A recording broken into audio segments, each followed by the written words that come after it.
Ladies and gentlemen, Namaste.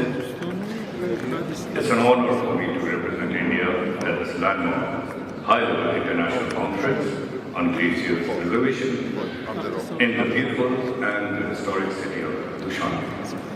I extend my sincere appreciation to the government of the Republic of Kazakhstan for hosting this timely important conference. Excellencies, we meet here today at a moment of urgency.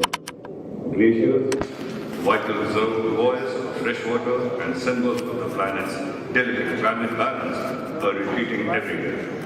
Their retreat is not just a warning, but it's a harsh reality with serious consequences.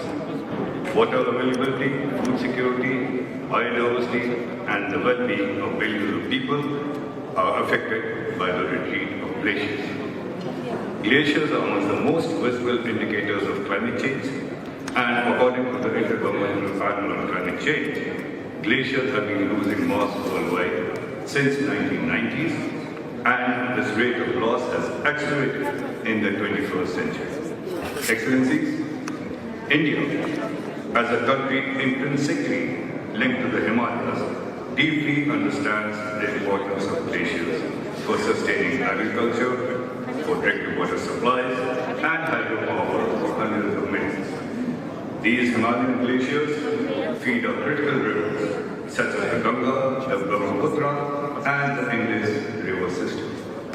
Excellencies, we are appalled at the attempt by Pakistan to misuse this esteemed forum and to bring in unwarranted references to issues which do not fall within the purview. We strongly condemn such an attempt. It is an undeniable fact that there have been fundamental changes in the circumstances since the Indus Waters Treaty was executed, and that requires a reassessment of the obligations under the treaty. This includes technological advancements, demographic changes, climate changes, and the occurrence of persistent cross-border terrorism. The treaty, in its preamble, says that it is concluded in the spirit of goodwill and friendship. The obligation to honor the treaty in the good faith is fundamental. However, the unrelenting cross-border terrorism of Pakistan interferes with their ability to exploit the treaty as per its provisions. Pakistan, which itself is in violation of the treaty, should desist from putting the blame of the breach of the treaty on India. Excellencies, India has launched several focused initiatives to address the urgent threat of glacier retreat. An extensive network of Indian institutions is working together to actively monitor Himalayan glaciers, helping to safeguard their future and deepen our understanding of a changing climate.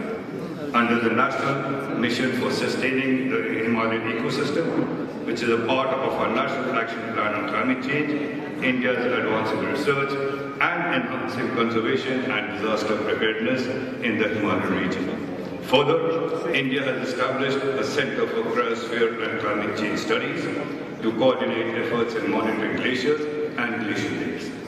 Multiple government and scientific organizations are in glacial lake outburst flood risk mapping under a National Disaster Management Authority. Additionally, India collaborates with regional bodies like International Center for Integrated Mountain Development to enhance data sharing and disaster preparedness. These efforts are central to securing the region's water, food security in the face of climate change. We also understand that solutions for mountain regions must be context-specific, integrating indigenous knowledge with cutting-edge science and technology. Thus, traditional knowledge is an invaluable asset for sustainable and inclusive climate action, and we are committed to integrating it into our strategies and solutions. Excellencies, preservation of glaciers requires an immediate global response to the greenhouse gas emissions and the rising temperatures. Climate adaptation and mitigation actions must be do differentiated responsibilities and the respective capabilities. Countries that have contributed most to the global historical cumulative greenhouse gas emissions must lead in immediate drastic and sustained emission reductions. By contrast, South Asia, home to nearly a quarter of the world's population, accounts for just 4% of cumulative carbon dioxide emissions until 2020. Yet it is amongst those regions which is most vulnerable to climate impacts.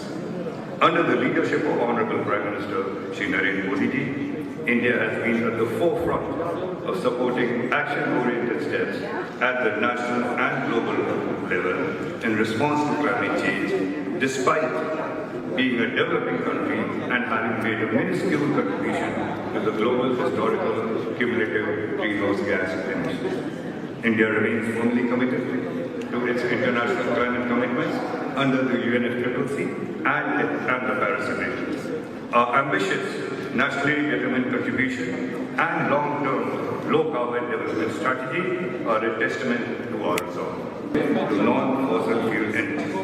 As a result, India now ranks fourth globally in both total renewable energy and wind power capacity, and fifth in solar power capacity. Excellencies, I am happy to share that India met key targets of its first nationally determined contribution years ahead of schedule by achieving 40% non-fossil fuel-based power capacity in 2021, which is 9 years in advance, and a 33% reduction in emission intensity by 2019, which is 11 years in advance. From 2005 to 2021, India has also created an additional carbon sink of 2.29 billion tons of carbon dioxide, equivalent through enhanced forest and tree cover, underscoring its commitment to an equitable and effective global climate response. We believe that the world cannot follow a one-size-fits-all solution. The balance between adaptation and mitigation will differ across nations, depending on their developmental needs, historical emissions, and the remaining carbon space. Developed and developing countries must chart distinct, determined, and context-specific pathways based on the principles of common but differentiated responsibilities and respective capabilities. Excellencies, glacier preservation demands global solidarity, international cooperation, and shared scientific understanding. The UN Declaration of 2025 as the International Year of Glaciers Preservation and the decade of 2025 to 2034 of Action for Cryosphere Sciences must serve as platforms to unite efforts across countries and disciplines. We welcome the conference's focus on linking glacier preservation with water and food security. We must also ensure that financial and technical resources and the means of implementation are mobilized for the most vulnerable and the developing regions, and that adaptation solutions such as early warning systems, disaster risk reduction, and sustainable water management are implemented at the required scale. Excellencies, India stands ready to enhance cooperation through knowledge sharing, scientific exchange, and regional partnerships. Let us leave Dushanbe with determination to take both collaborative and science-driven actions that will safeguard not only our glaciers but also our future generations. Dhanyawad. Thank you.